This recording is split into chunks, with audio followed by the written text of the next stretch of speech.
Jeg hedder Liv, og jeg er rigtig glad for at bage. Udover at have vundet en stor bagekonkurrence, så kommer jeg fra en rigtig bagerfamilie. Min mor og morfar havde nemlig et bageri, så det med at bage har altid været en del af min verden. Jeg får altid de bedste idéer, når jeg slapper af sammen med min familie. Tit får jeg faktisk idéerne til nye kager, mens jeg går og sluder og hygger mig sammen med min mor hjemme på gården. Eller tester nye smagsoplevelser af med min lillebror.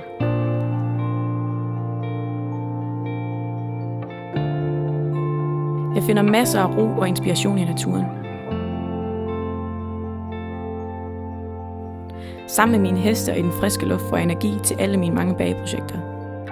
Når jeg er ude i naturen, så er det en dejlig rolig modvægt til den intense koncentration, jeg har brug for, når jeg er i køkkenet.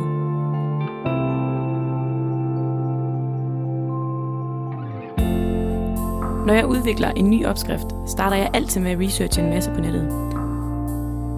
Så tegner jeg en skitse til kagen, og så er jeg klar til at eksperimentere i køkkenet. Jeg er vild med at udvikle og afprøve nye teknikker, og det er utrolig vigtigt for mig, at de produkter, jeg bager med, er af høj kvalitet. Mange af mine favoritprodukter har jeg faktisk brugt, siden jeg var helt lille, fordi jeg bare ved, at de virker hver gang.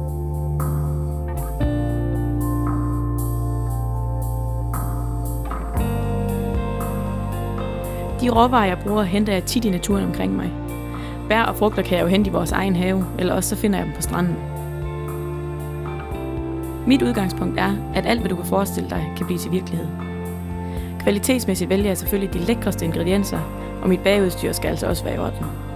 For eksempel skal jeg være sikker på, at formen slipper kagen, og så er det bare super vigtigt at have noget udstyr, der sikrer, at man får et ensartet udtryk. Jeg er altid bevidst om, at de produkter, jeg skal bruge, de skal være af høj kvalitet.